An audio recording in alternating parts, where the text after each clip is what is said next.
Muy buenas noches a todos y a todos los asistentes. Por iniciativa del Tercio Estudiantil al cual pertenezco, se ha decidido organizar una clase magistral con diversos especialistas sobre el siguiente tema: ideologías políticas. En primer lugar, contamos con dos investigadoras muy reconocidas, Yelari Flores Montalvo y Nicole Paredes Ortiz. Luego tendremos la alocución de Gabriela Gamarra, secretaria general del partido No Nos Ganan. Posteriormente, las autoras del libro, de un libro sobre ideologías políticas, nos comparten sus experiencias y conocimientos, Madeleine de Santa María y Mariel Velázquez. Por último, contamos con la historiadora en temas políticos, Brenda Román Marín, y con el politólogo Josué Tommy Vargas. Pero antes de todo ello, brindaré una pequeña introducción sobre el tema. Bueno, quisiera dar a conocer algunas definiciones, algún concepto sobre la palabra ideología. Por ejemplo, tenemos al autor Terry Eagleton, para el cual la definición de la ideología como conjunto de ideas por las que los hombres proponen, explican y justifican fines y significados de una acción social organizada, y específicamente de una acción política, configura el margen de si tal acción se propone preservar, enmendar, desplazar o construir un orden social dado. Bueno, otra definición viene del autor Teun Adrianus van Dyck, y es que la ideología es la fundamentación axiomática de las representaciones sociales compartidas por grupos. Las ideologías están vinculadas a los grupos sociales, clases, castas o comunidades, ya que estos grupos comparten ciertos intereses que se van a ver expresados en ideas sobre cómo quisieran que esté organizado la sociedad o el mundo.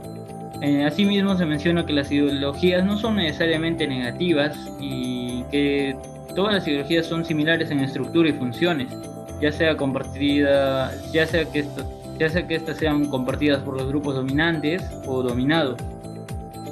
Voy a pasar con la siguiente definición. Bueno, de acuerdo al pensador Antonio Gramsci, la ideología tenía una naturaleza dominante y justificaba el abuso o el dominio de determinados grupos. Hegemonía es para Gramsci unidad entre teoría y práctica. Lo que caracteriza a las clases subalternas es la falta de unidad entre acción y teoría. Tales clases siguen siendo subordinadas hasta que se haya avanzado el proceso de unificación entre la acción y la teoría, entre la política y la filosofía. En esta frase, Gramsci nos dice de que la clase obrera, en parte su posición de dominado, se debe a que no tiene una buena organización, a diferencia de las clases altas o las que dominan la sociedad, ya que estas clases sí se organizan y tratan de, dominar a las clases bajas. Bueno, por último, a Karl Marx y Friedrich Engels, que entienden a la ideología como una deformación y consideran que la función de la ideología es producir una imagen invertida, algo que falsea la realidad. Es decir, piensan de que la clase dominante, como que se puede decir, inserta una cierta ideología en el pueblo, y eso no permite que los obreros o las personas puedan darse cuenta de su real situación, si no están inmersos en estas ideas de la clase dominante. A partir de estas definiciones voy a dar una definición, de lo que para mí significa ideología. Desde mi perspectiva, todas las personas tienen una ideología, por tanto no puede ser negativa. Muchas veces hemos escuchado que para descalificar una opinión se dice que esa esa persona o tal persona está ideologizado, pero considero que cada persona tiene una ideología, ¿no? Puede ser que una persona esté más formada tal vez académicamente o teóricamente en ese pensamiento, pero en sí todos estamos influidos por ideologías todos los días. Un segundo punto es que la ideología está relacionada a los intereses de un determinado grupo de personas que están unidas ya sea por la clase social, etnia u otros intereses. Y tercero, que los intereses de ese grupo de personas está expresado en ideas acerca de la visión del mundo y la sociedad y cómo organizarse para llegar a esa visión ideal de lo que se quiere.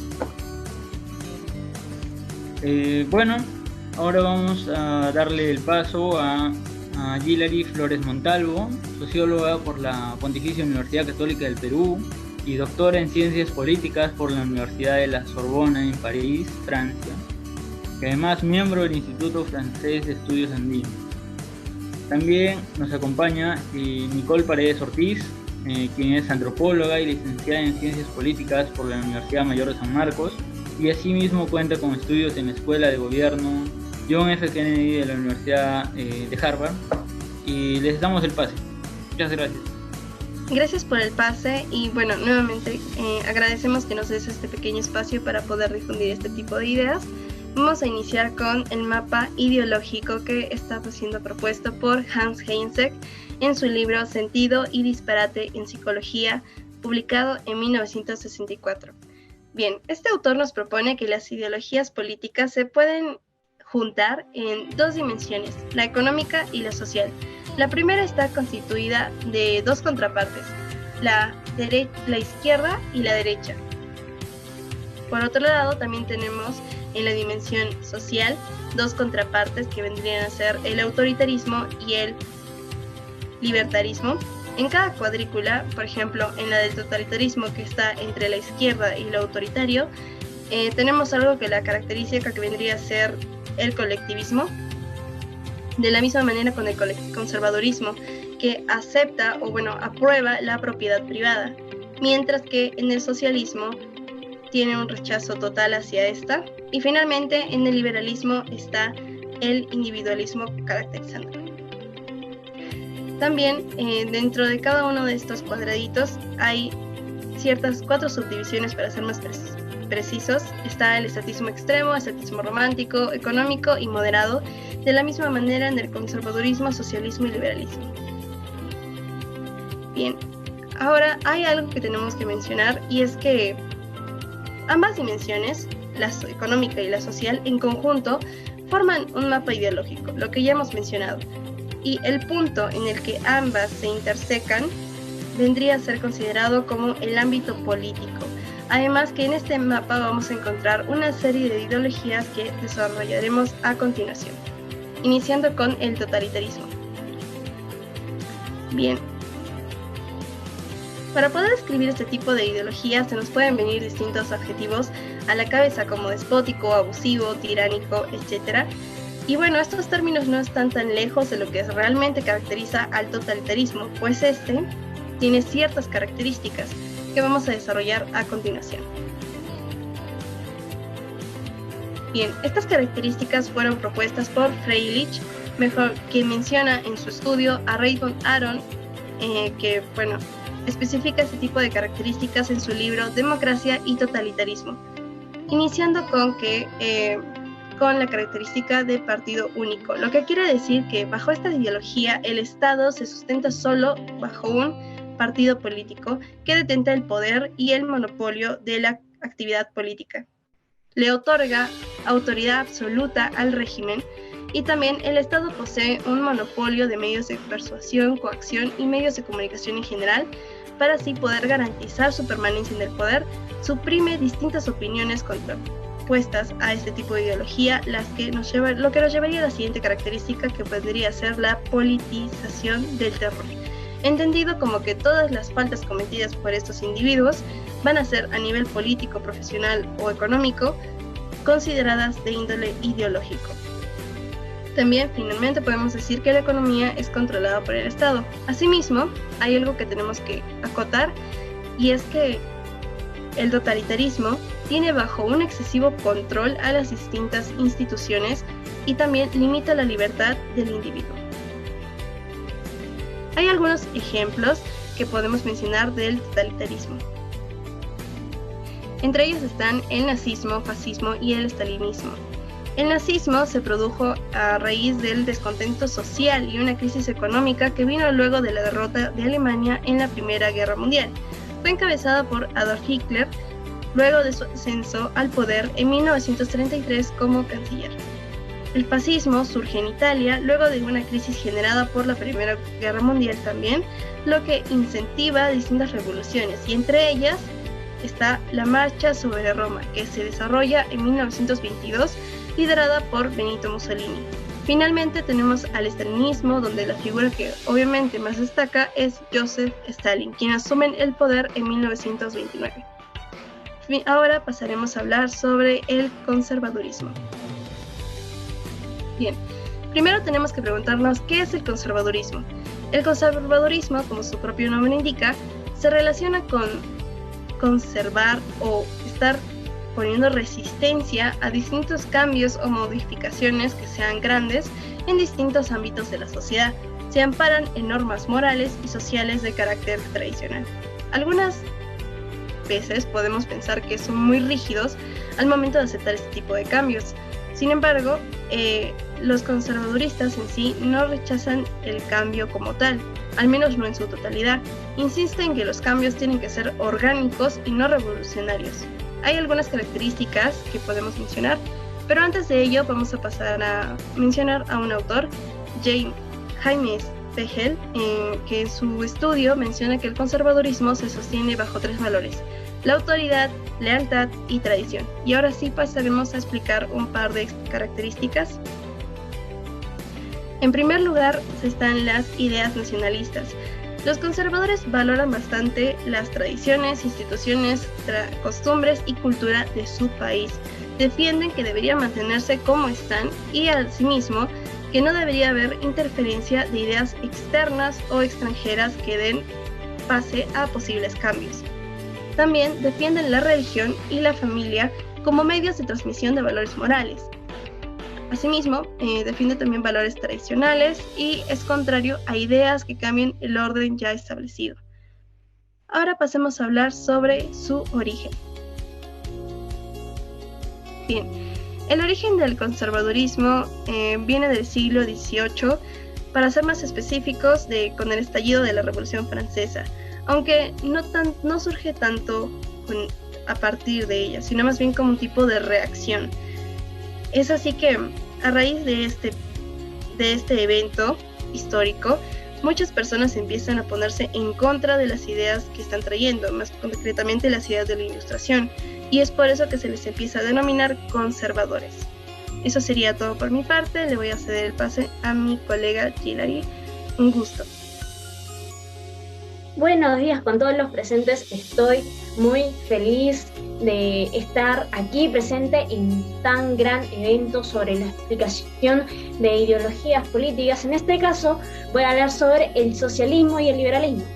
Pasemos a hablar sobre el socialismo. Vamos a tratar sobre el concepto, y es que propone un sistema económico y político basado en administración y gestión de los medios de producción por parte del Estado, claro, pero evitar que una minoría de la población o aquellos que poseen los medios de producción exploten a la mayoría que no los tiene y que se vea obligado a trabajar para sobrevivir.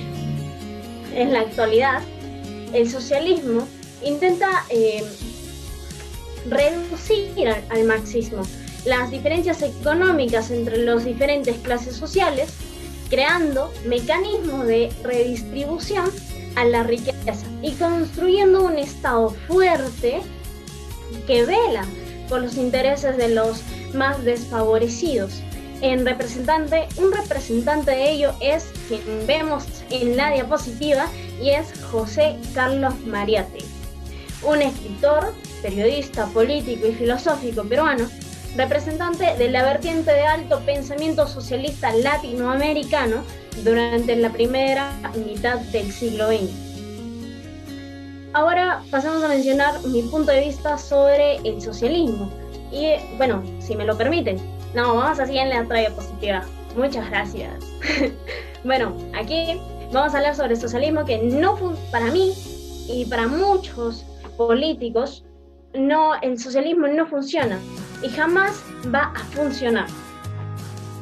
Para esto, quiero dar a conocer cuáles son los atropellos y las violencias que cometen a diario estas ideologías colectivistas y estatistas que pisotean a diario y desean hacer mucho y que, pisotean los derechos humanos desde hace mucho y largo tiempo. Vamos a hacer un repaso filosófico, político, económico y por supuesto, pasemos por favor a la parte de socialismo y nos quedamos ahí un ratito. Muchas gracias, porque quiero hacer mi punto de vista respecto a este tema, y es que en sí vamos a hacer un pequeñísimo repaso de la parte filosófica, política y económica, la cual se ha ido manchada por el socialismo. Y por supuesto de todas estas teorías socialistas, cada vez que fueron llegadas a la práctica y cuáles han sido los lamentos y nefastos resultados de la ideología marxista, desenmascarando de alguna forma los atropellos de los derechos humanos. Lamentablemente, las víctimas que se llevan el socialismo ha sido olvidado, y un ejemplo de ello que podemos mencionar, claro, son las damas de blanco. Las damas blancas, que se encuentran en Cuba, específicamente en La Habana. Son mujeres entre 20 a 85 años que son brutalmente golpeadas y reprimidas, perseguidas y vigiladas dentro de las casas donde se encuentra por su régimen dictatorial y castrista. Y por esta razón considero que lo más oportuno es el liberalismo. Pasemos por favor a la parte del liberalismo, si fuera tan amable. Gracias. Pasemos a hablar sobre el liberalismo y vamos a pasar a hablar un breve concepto de ello. En la siguiente diapositiva, por favor. Exacto, y es que es una ideología política, económica y filosófica que promueve la libertad individual por encima del poder que el Estado puede ejercer sobre las personas. El Estado debe seguir una política mínima de intervención, muy contraria a la del socialismo y capaz, ya he explicado anteriormente. Ya es que el Estado, acá, en la parte del liberalismo, vemos que los liberales tienen la convicción de que cada individuo escogerá lo mejor para él. Y esta elección beneficiará al conjunto de sociedades. En el aspecto económico, el Estado debe intervenir al mínimo posible en las relaciones mercantiles entre los ciudadanos. Un representante de ello, de lo que estamos hablando sobre el liberalismo, es el gran estimado John Locke. John Locke nació en Reino Unido, fue un filósofo y médico inglés, considerado como uno de los más influyentes pensadores del empirismo inglés y conocido como el padre del liberalismo clásico. Quisiera dar también mi punto de vista respecto al liberalismo, un concepto breve, y es que, tomando como un tema el mercado liberal, que a mi parecer puede acabar con la corrupción, y es que debemos de apoyar a los mercados libres, como lo que se caracteriza el liberalismo. Y es que al apoyar los mercados libres vamos a apoyar a esos emprendedores éticos, quienes son los únicos y verdaderos emprendedores. Los emprendedores éticos ejemplifican con excelencia la creación de riquezas, mejorando nuestra vida apoyándose en mercados totalmente libres en lugar de buscar privilegios por parte del gobierno. Y es que, esto es muy diferente a aquellos emprendedores que, bueno, buscan este apoyo del gobierno, que deciden quién gana, y que, por cierto, el gobierno en esta postura decide quién gana y quién no. Los incentiva a cambiar, los incentiva, ya no tienen estos mismos incentivos que se puede promover en el liberalismo. Cuando un gobierno decide quién gana y quién no, los consumidores no se ven satisfechos por el producto que reciben, dejan de ofrecer la calidad de los productos, se enfocan en obtener favores del gobierno. Por eso necesitamos una cancha de juego con reglas justas e iguales para todos. Necesitamos emprendedores éticos, dispuestos a crear valores, obtener ganancias, mientras mejorar la calidad de la vida de las personas, en lugar de buscar el proteccionismo y favoritismo del gobierno.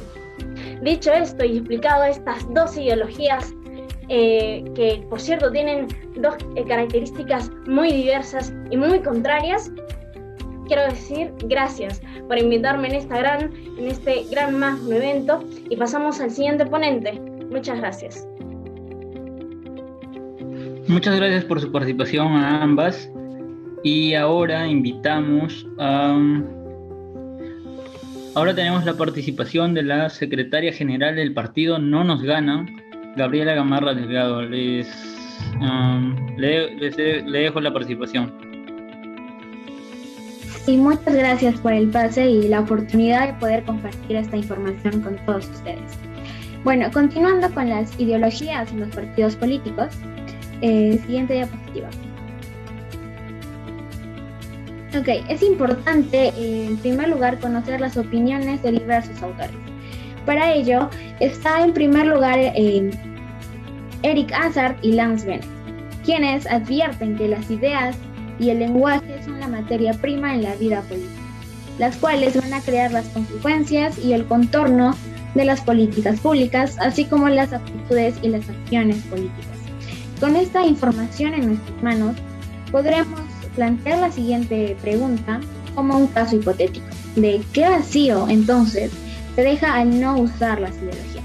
Bueno, en este caso, todas aquellas propuestas o toma de decisiones que no van a contener un discurso ideológico, podríamos calificarlas como ideas vagas e intenciones forzosamente generosas, lo cual significaría un aspecto alarmante, ya que no se presentaría un trasfondo que va a fundamentar y guiar las decisiones de un político. Sin embargo, aunque se omita hablar de las ideologías en un partido por cuestiones generalmente de imagen, como hemos podido observar últimamente, estas siempre se van a evidenciar en las acciones de los políticos, ya que a través de ellas se va a observar cómo van a actuar ante los problemas que se presentan durante su gobierno. Y esto también lo menciona Leonardo Curcio, que el elemento ideológico siempre estará presente en la decisión del político, así como los valores políticos que se va a decir. Para una mejor comprensión de este aspecto y de este contexto, pongamos un ejemplo. Si a un gobierno la población le exige y le pide que otorgue un subsidio al transporte público, ¿en base a qué se va a tomar una decisión? Bueno, el gobierno va a tomar una decisión de acuerdo a lo que su paradigma ideológico considere como correcto, lo mejor y lo más adecuado. En el caso de que si es un gobierno liberal, quizás dirá que los subsidios son inflacionarios. Por otro lado, si el gobierno es populista o socialista, argumentará que el subsidio es un compromiso inevitable por parte del gobierno. En estos dos casos podemos entender claramente y comprender la influencia que tienen las ideologías dentro de la toma de decisiones en un gobierno. Siguiente diapositiva. Ok, entonces, es por ello que uno de los aspectos importantes de las ideologías en los partidos políticos es de que van a funcionar como guía en las decisiones de los políticos y también van a motivarlos a cómo actuar en sus oportunidades, tal y como se evidenció en el ejemplo mencionado anteriormente. A su vez, por otro lado, la ideología de un partido es importante para la sobrevivencia de este, ya que es fundamental para aglutinar a los grupos bajo un mismo principio. ya que sus códigos también les van a permitir de una u otra manera atrapar a la sociedad. En tercer lugar, podemos saber que al exponer sus programas ideológicos van a tener la obligación de comprometerse y de cumplir con lo que van a ofrecer a la sociedad. A pesar de que esto es evidente que no se va a cumplir en su gran mayoría, como también podemos verlo en nuestra realidad actual. Y por último, sabemos que van a aportar en aclarar a la complejidad de la política y hacerla más manejable. Tal es el caso de la izquierda y de la derecha, por ejemplo, ya que sus etiquetas ideológicas van a funcionar como dispositivos generalizadores. Esto para poder entender mucho mejor el sistema político, ya que van a proporcionar una orientación para que sea más comprensible para la sociedad. A su vez, de que van a cumplir como mecanismos de comunicación. Es por ello y gracias a esto que se va a crear la imagen de la derecha y de la izquierda. A la derecha como defensores del privilegio real y del antiguo régimen, y por otro lado la imagen de la izquierda como defensores de los cambios sociales y políticos. Y esto se da en base y gracias a que las ideologías que van a defender cada parte y las cuales a su vez van a aportar a entender mejor los mecanismos sociales, políticos y económicos que posee cada país que va a formar parte de estas ideologías. Eso sería todo por mi aporte. Muchas gracias por la invitación. Bien, muchas gracias por su participación, que nos ha permitido conocer por dentro la vida partidaria. Y ahora tenemos el honor de presentar a dos autoras de un libro que ha tenido una gran cantidad de ventas. Me refiero al libro La ideología, un debate perpetuo. Las autoras son Madeleine de Santa María y Mariel Velázquez. Y les damos el pase. Muchas gracias, Eduardo, por extendernos esta invitación, y quiero felicitarte por realizar este evento que considero realmente importante, considerando además que las ideologías ocupan un lugar fundamental en la actualidad. Es así que el día de hoy vamos a hablarles un poco sobre el libro que acabamos de publicar, Las ideologías, un eterno debate. Y quiero empezar esta ponencia hablándoles sobre uno de los libros que utilizamos de referencia para hacer un análisis. Y este libro es Las ideologías en el siglo XXI, escrito por Ignacio Masún en el año 2005. La tesis de este autor es clara, y él cree que las ideologías es un tema del pasado que ya no debería ser tomado en cuenta, pues todos los desenlaces que han provocado han sido fatídicos. Él considera que, desde un lado, las ideologías han sido las causas de todos los problemas que se han generado en el siglo pasado. Es decir, que todas las guerrillas, las guerras y los enfrentamientos se han debido o han estado provocados por cuestiones ideológicas. Y lo ve ejemplificado de la siguiente manera. Por ejemplo, en la Segunda Guerra Mundial nos encontramos con diferentes partidos totalitarios y fascistas, o en la Guerra Fría era un enfrentamiento entre el capitalismo y el comunismo. Incluso si nos acercamos a un contexto que sea de nuestro propio continente, tenemos las diferentes guerrillas antisubversivas, las guerrillas que se dieron en diferentes países latinoamericanos, y estos usualmente partían de una izquierda radical. Y por último, el caso peruano, el terrorismo que se vivió a finales del siglo XX, que estaba motivado por el pensamiento Gonzalo y el pensamiento maoísta. Es así que este autor va a decir que todas las ideologías son ideologías asesinas. Y en ese sentido, esto surge porque las personas que creen una ideología lo hacen con una fe ciega, adoptando una postura de fanatismo e intolerancia. Es por eso que denomina las ideologías como religiones laicas. Lo que va a decir también este autor es que las ideologías se están presentando como una simplificación de los problemas para obtener resultados atractivos, pero van a postular ciertos aspectos que al final terminan siendo indemostrables. Y que, como he podido mencionar anteriormente, las ideologías solo han generado problemas sociales e impiden la construcción de un mundo mejor. Con esto también va a decir otro aspecto más, y es que la realidad, según este autor, resulta más compleja de lo que las ideologías podrían presentar. Es decir, él considera que la realidad no podría simplificarse a ciertas ideologías que al final no buscan en sí conocer la verdad, sino justificar ciertos intereses sociales. Es por ello que la propuesta que este autor plantea es que renunciemos a las ideologías y formemos un mundo más humano. Exactamente, si quiero ser más precisa con la frase, él menciona construir un mundo más humano y menos ideológico. También va a usar un postulado que menciona Tinbergen, y es que debe huirse de los caminos doctrinarios incompatibles con una visión abierta de los problemas del mundo y que obstaculizan su eficacia. En función de todo ello, como podemos ver, este autor tiene una posición bastante negativa sobre las ideologías, y lo que él propone es su total erradicación y que se dé apertura pues a un pensamiento que no esté tan encasillado en ciertas doctrinas. Sin embargo, ¿es esta la única postura que existe en torno al tema de las ideologías? La respuesta es que no, porque hemos encontrado también otro libro que fue escrito en el año 1982 por Augusto Merino, en el que se va a detallar otro enfoque sobre este tema. Y se empieza diciendo sobre un problema que existe en torno a las ideologías. Y es que ideología es un término que se utiliza muy frecuentemente, pero pocas veces se precisa la definición que se le está dando. Y como sabemos, en un inicio, pues ideología quería ser una palabra que exprese una ciencia de las ideas. Sin embargo, desde que Napoleón Bonaparte utilizó dicha palabra para criticar a las personas que se oponían a su régimen, adquirió una connotación negativa, y esta connotación negativa se ha perpetuado hasta la actualidad. Y es por ello que muchas veces se utiliza la palabra ideología para descalificar al adversario. Pero ¿qué es lo que propone Augusto Merino?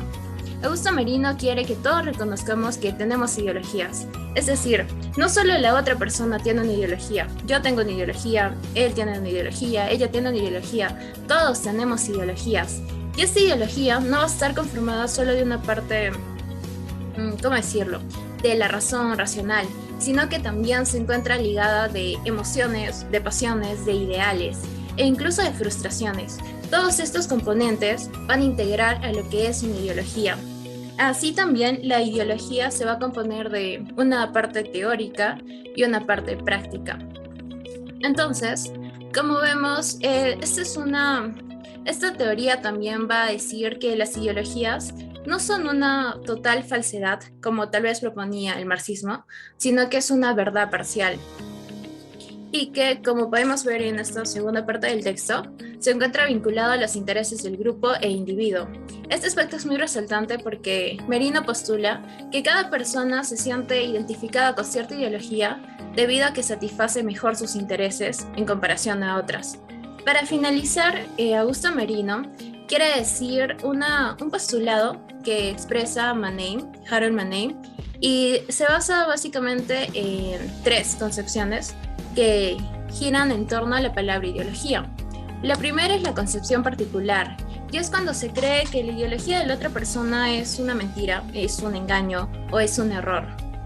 En la segunda concepción, que se le denomina concepción total, se empieza a tomar en cuenta la situación que ha determinado que esta persona tenga cierta ideología. Aquí podríamos recordar tal vez un poco lo que decía Marx, que no es la conciencia lo que determina la vida de una persona, sino la vida lo que determina su conciencia. Ya en la concepción general es cuando se asume que yo también tengo una ideología, que cada persona tiene una ideología, y lo que se hace es estudiarla y analizarla de manera crítica. Para finalizar, lo que va a decir también Augusto Merino es que las ideologías tienen una gran importancia dentro de la política y dentro de la sociedad, porque van a permitir dar esperanza, otorgar ideales y guiar a las masas. Así también las ideologías van a ser positivas en cuanto se respete las libertades de las demás personas y se permite un diálogo adecuado.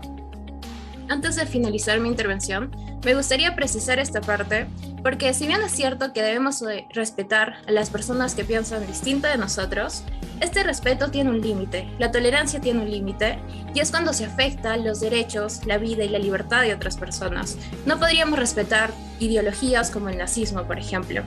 Y bueno, como pueden ver, existen distintas posturas, distintos enfoques en relación a la ideología, por lo que sería necesario o sería bastante bueno que cada uno desarrolle un pensamiento crítico y un enfoque que mejor se ajuste a nuestras propias ideas sobre este tema. Muchas gracias y le cedo la palabra a la coautora de este libro, la doctora Mariel. Bueno, les voy a comentar sobre la importancia de la ideología. Esta está tan debilitada en muchos casos que está originando el flagelo del transfugismo a una veracidad que alarma, en el que el hacer partidario se va a suponer que la afiliación partidaria va a determinar la ideología que profesa el individuo como parte de una sociedad y de su cosmovisión. Aunque no existe una ideología que pertenezca a una sola persona, más bien es un conjunto de ideas determinadas, conscientemente compartidas por un grupo social o de la sociedad, y como tal se constituye en un rasgo de identidad fuerte. Esta es la ideología verdadera. La práctica del clientelismo en la mayoría de los partidos políticos es la región en la causa principal de la desideologización. El interés personal y grupal es la causa de esta práctica, donde la sociedad, el pueblo, deja de ser el centro de actuación, de vocación de servicio, de humanismo, de solidaridad y en gran parte de dirigentes políticos, ¿no? Esta práctica es muy común en los procesos electorales y que sin la casual del interés personal pudiera considerarse como algo normal en la conquista de las preferencias del elector, realizada con dignidad, igualdad y equidad. Estos vacíos ideológicos van a conllevar a que el comportamiento individual sea aparte de la ética y de la moral que debe caracterizar un ente político que sustenta su creencia y pensamiento de la verdadera práctica social. No existe la posibilidad de escapar de una ideología bien definida, pues en esta calidad de ideología la conquista de adeptos se basa en un plan de acción para el sistema social de ámbitos políticos, económicos, social, cultural, capaz de poder identificar una representación de la sociedad, cómo actúa y cómo debe actuar y cómo incidir en la permanente en ella, ¿no? Para poder transformarla, fortalecerla, concientizarla y también mantener o moldear sus características según los signos de los nuevos tiempos, sin perder su identidad. Eso sería todo por mi parte. Gracias. Para finalizar nuestra clase magistral, contamos con la presencia de la historiadora en temas políticos Brenda Román y el politólogo José Tomi. Les damos el pase. Gracias por el pase, Eduardo. Antes que nada, quisiera agradecer la invitación que nos han dado a nosotros, la dupla Políticamente Incorrecto. Queremos agradecer que estemos aquí en esta clase magistral y como habrán visto, yo voy a explicar ideologías políticas en el Perú a lo largo de la historia peruana, más que nada. El Perú en los últimos 2 siglos es uno de los países latinoamericanos con las más variadas y numerosas organizaciones políticas, con un debate intenso, con divisiones y subdivisiones internas. La frondosidad y la imitación son 2 características de las ideologías políticas en el Perú que han surgido en el proceso de la lucha de clases. Esto se da desde la fundación de la República peruana, y para explicar mejor este punto, siguiente diapositiva por favor, hablaré acerca de las etapas en el desarrollo de las ideologías políticas en el Perú. En un primer momento tenemos a los conservadores y liberales. Esto se da en el lapso en el que el Perú era todavía una colonia e iba a pasar a ser una república. La disputa entre ambas ideologías no tiene como fundamento contradicciones netamente antagónicas. Esto debido a que no discutieron en torno a un cambio radical en las estructuras económicas, sociales, políticas que se dieron desde la colonia a la república.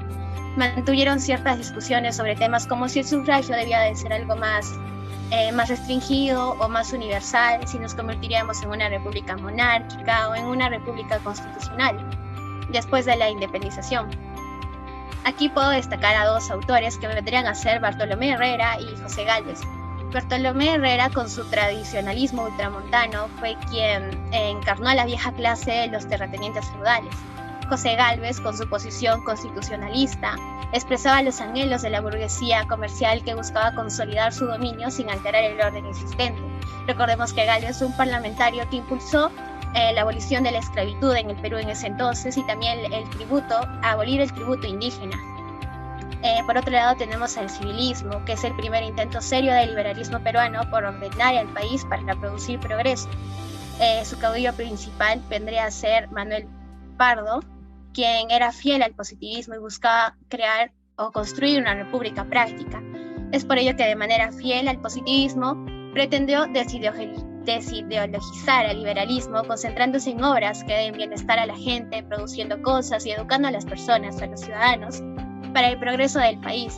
Pues la educación, según el credo positivista, vendría a ser el motor del desarrollo de un país. Recordemos que su credo es positivismo y pedagogismo juntos. El neocivilismo aparecerá durante la llamada República Aristocrática en 1895 y 1919, pero ya no como un partido netamente liberal, sino del orden, una coyuntura en que la clase obrera desarrollaba su lucha y su organización hasta la conquista de la jornada de las 8 horas laborales. Por otro lado, también tenemos el anarquismo de Manuel González Prada y el movimiento obrero. La ideología anarquista en el Perú como teoría se encarnaba en Manuel González Prada y como prácticas se daba en la organización y la lucha de los trabajadores entre finales del siglo XIX y las 2 primeras décadas del siglo XX.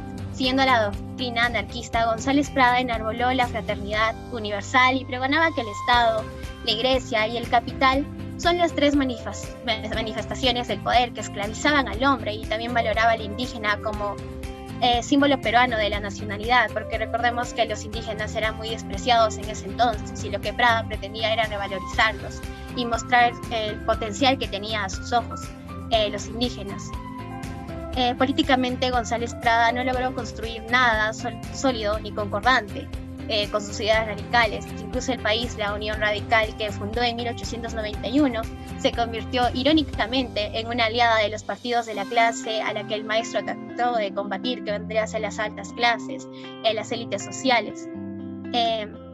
Lo que queda de Prada más que nada es su pensamiento, que vendría a ser posteriormente utilizado por varios de los partidos siguientes o de otros pensadores peruanos. Siguiente diapositiva, por favor. Ahora hablaremos acerca de la etapa de la confrontación entre el liberalismo y el socialismo. En el lado del liberalismo tenemos el leguismo, el APRA, el fascismo, el pradismo y odrismo, y también el reformismo burgués. Por el lado del socialismo, el socialismo de Mariátegui, el APRA rebelde, el Partido Comunista Peruano, la Vanguardia Revolucionaria y el MRTA, que explicaré a continuación a mayor profundidad. Siguiente diapositiva, por favor. Bueno, ahora veremos sobre las ideologías y fuerzas políticas liberales como tales. Tenemos el leguismo y la patria nueva. El leguismo no fue más que la continuidad del liberalismo oligárquico, una tendencia modernizadora que se concentró más que nada en obras públicas, grandes empréstitos, apertura comercial y entrega al país de los Estados Unidos. Recordemos que Leguía en su mandato convirtió al Perú muy dependiente de los Estados Unidos. Incluso cuando se dio el crash de 29, la caída de la bolsa de Wall Street, no solo Estados Unidos se vio afectado, sino que el Perú, debido a la dependencia económica y comercial que tenía este país, también se vio afectado. Pero además de eso, en esta época también se dio el manejo corrupto de los recursos fiscales, caudillismo y su afán de perpetuarse en el poder, que concluyó trágicamente después de empezar su tercer periodo gubernamental consecutivo. Recordemos el tan conocido oncenio de Leguía. Ahora hablemos acerca del APRA y su ideología liberal socialdemócrata. Víctor Raúl Haya de la Torre fundó la Alianza Popular Revolucionaria Americana en el año de 1924. La ideología aprista, a lo largo de su creación, ha sufrido importantes cambios y su adaptación al modelo de la tercera vía, es decir, ni socialista ni liberalista, es la versión del neoliberalismo con rostro humano, luego de una experiencia gubernamental desastrosa desde el punto de vista programático y también moral. En su primera etapa, el APRA, recordemos, levantó por un lado un programa de reformismo burgués que tocaba los intereses de la vieja oligarquía al plantear la nacionalización de tierras e industrias. Sin embargo, detrás de estos planteamientos que Haya de la Torre propuso, él también cimentó en su partido una ideología anticomunista. entendiéndose más bien con los sectores de la derecha conservadora en el Perú. A partir de la década del 40, el aprismo empezó a abandonar su programa reformista radical hasta coincidir programáticamente con el liberalismo oligárquico, lo que le llevó a aprobar en alianza con el odrismo, en el periodo que data desde 1963 hasta 1968, una ley de reforma agraria que, debido a que el partido, el odrismo, salió con el APRA, esta ley de reforma agraria dejaba intocados a los grandes terratenientes, a quienes no se les iba a expropiar sus tierras ni afectar en demasía. La ideología fascista en el Perú está constituida alrededor de la dictadura de Sánchez Cerro. Con la fundación de la Unión Radical de Luis Flores, las ideas fascistas tuvieron influencia con sus ideas de orden y autoridad y la aplicación de una política represiva contra los comunistas y los apristas en la década del 30, en los años 30, y desapareció con la derrota del nazismo en el año de 1945. Por otro lado tenemos al pradismo y odrismo, que más que nada los menciono en esta parte porque son partidos que carecen de una ideología política distintiva en sí. Más que nada es para demostrar el caudillismo más vacío que impulsan las clases dominantes para la defensa de sus intereses, con el único fin de llegar al poder y perpetuarse en él. Por último, hablaremos del reformismo burgués, que vendría a ser la tercera vía, es decir, ni capitalista ni comunista. Este planteamiento correspondió a la dictadura militar belaquista que tomó el poder entre el año de 1968 y que cayó en el año de 1975, con el golpe del general Morales Bermúdez. El proyecto económico-social correspondía a la estrategia de la Alianza para el Progreso de los 60 en lo externo, mientras que en lo interno buscó desarrollar un capitalismo de Estado a favor de la burguesía industrial financiera. Era la revolución posible que debía de empujarse para que el Perú avance. Las ideas que el reformismo de esos años enarboló se relacionaban con el nacionalismo, la soberanía, la democracia participativa, el latinoamericanismo y el tercermundismo, y un populismo también dirigido a la cúpula civil militar, pero carecía de una definición programática avanzada como para que las reformas y postulados que profesaban conduzcan a la construcción de una economía y un Estado nuevo. El resultado fue un fracaso de la experiencia reformista, ya que, como mencioné, se centraban más que nada en postulados teóricos, podría decirse, mientras que no avanzaba la acción política. Ahora hablaremos acerca de las ideologías y fuerzas políticas socialistas. Siguiente diapositiva, por favor. Entre ellas tenemos al socialismo de Mariátegui, que, bueno, el socialismo de Mariátegui carece de ambigüedades, de criticismo, son militarmente socialistas, comunistas y confesas, como él mismo definía.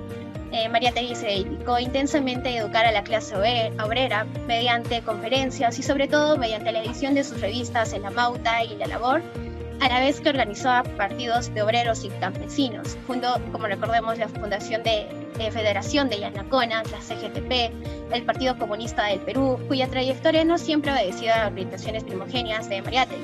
Muy por el contrario, el sectarismo, el dogmatismo, el economicismo, las desviaciones de derecha a izquierda y unas cuantas traiciones a los postulados revolucionarios que profesaba Mariátegui truncaron en gran parte el avance de la lucha revolucionaria para la democracia popular y el socialismo.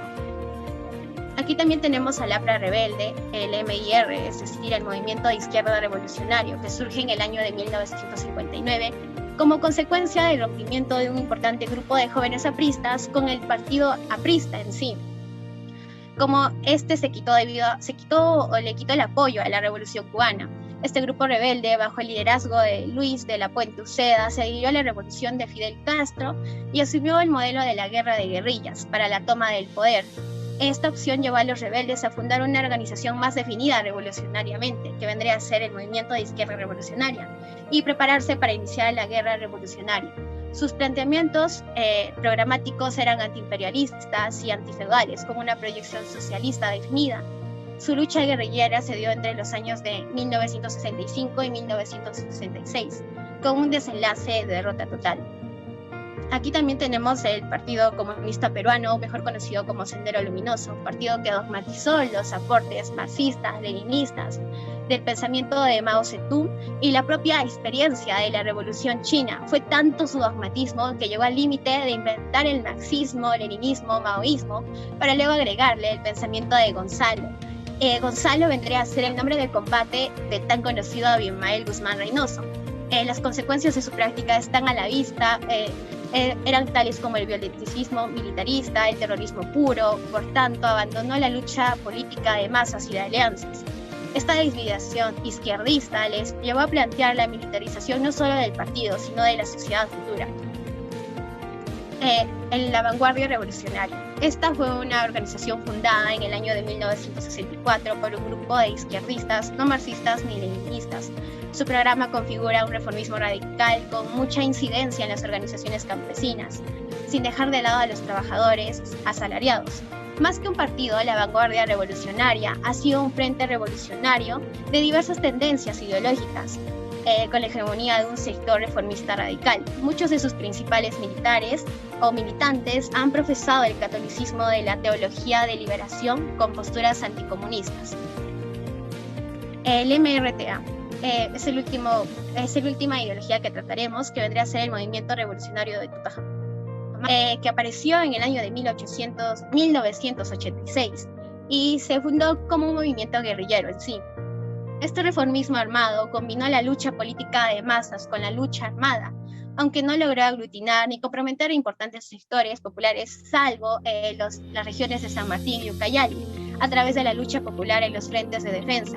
Su militancia y cuadros fundamentales procedían del trotskismo, del catolicismo, de la teología de liberación, del MIR, que vendría a ser del APRA, y de otros pequeños movimientos como el Pueblo en Marcha.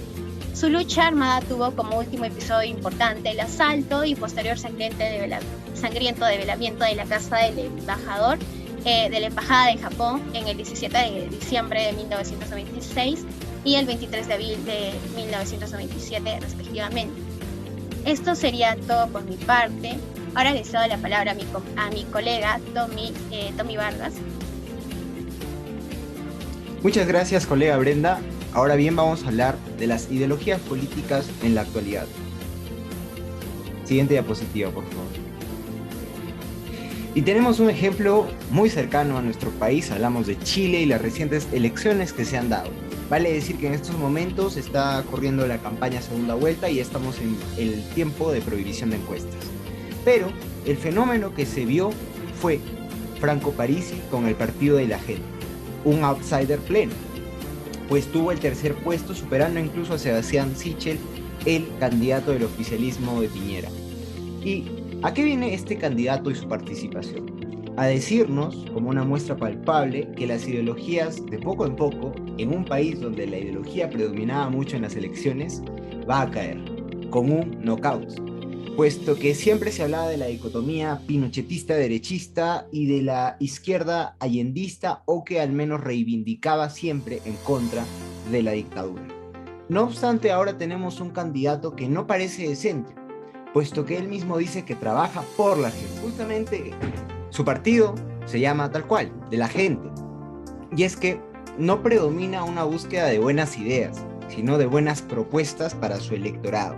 Justamente, este candidato, Franco Parisi, junto a un equipo de su partido, tienen un programa que se dedica a entrevistar y opinar sobre la coyuntura política de su país. Se llama Bad Boys. Y justamente hace menos de 3 días se realizó una entrevista a José Antonio Kast, actual candidato para la segunda vuelta. Y empezaron a decir casi siempre y repetidamente lo mismo. Nosotros nos lanzamos en contra de la derecha y también en contra de la izquierda y en contra del socialismo y en contra de estas prácticas de la derecha. ¿Por qué? Porque nosotros queremos lo mejor para la gente. Y es que tenemos que llegar a este punto para llegar también a entender que no está prevaleciendo una ideología política ni las buenas ideas, sino la forma adecuada e idónea según el momento para llegar al poder, acceder y de cierta forma permanecer. Entonces, en primer puesto digamos las propuestas prácticas y en segundo la posición política, que abarcaría ser de derecha, de izquierda, de centro, avalar a tal o cual expresidente, o tal vez ser directamente un socialista, un trotskista, un libertario, un socialdemócrata, entre otros. Lo que interesa hoy por hoy en nuestro contexto sudamericano es ver qué propuestas tiene y luego vamos a pensar lo demás. Podemos también mencionar acá casos de antifujimorismo, en donde muchas veces se votaba por tal o cual candidato con tal de no tener al candidato fujimorista como ganador. Y de esa forma vemos que la ideología se muestra, pero lo que prevalece es la irracionalidad muchas veces. Entonces decimos que el mayor peso va para los votos irracionales antes que las ideologías o pensamientos a favor de una u otra propuesta. Siguiente diapositiva. Finalmente examinamos un caso relevante para un país que también ha tenido cierta influencia en el nuestro. Y hablamos de España y el actual panorama político entre los partidos más destacados. Vamos a hacer la primera precisión, y es que se supone que también se debe incluir a Ciudadanos, un partido de centro. No obstante, las últimas elecciones, recordemos, las más famosas, las de Madrid, nos mostraron que Ciudadanos se quedó sin techo político, y mucho menos sin piso. Es por ello que no se le pone acá, puesto que, de nuevo, entramos en dicotomías, y sí, en un pasivo ideológico, pero en un activo de propuestas. Es decir, recordamos que la ideología son como unos lentes, nos hacen ver la realidad de una u otra forma. Ahora, esto pasa a un segundo plano. Lo que importa hoy por hoy es lo que se escucha de parte de los partidos, lo que proponen y lo que hacen. De esa manera, la balanza se inclina para uno u otro. Tenemos así el caso del PSOE y el PP, que han tenido un caso similar al mexicano, en donde por un tiempo ganaba el PRI, ganaba el PAN. En este caso ganaba el PSOE, ganaba el PP, permanecía el PP y luego entraba el PSOE para finalmente llegar con el PP, y hoy por hoy estamos con el gobierno que lidera el Partido Socialista Obrero Español. Y decimos que ellos son moderados, puesto que siendo de izquierda, de centro izquierda, lo que prevalece para ellos siempre es una postura que vaya en favor de la ciudadanía y a la vez que ataque a su contraparte, el Partido Popular Español.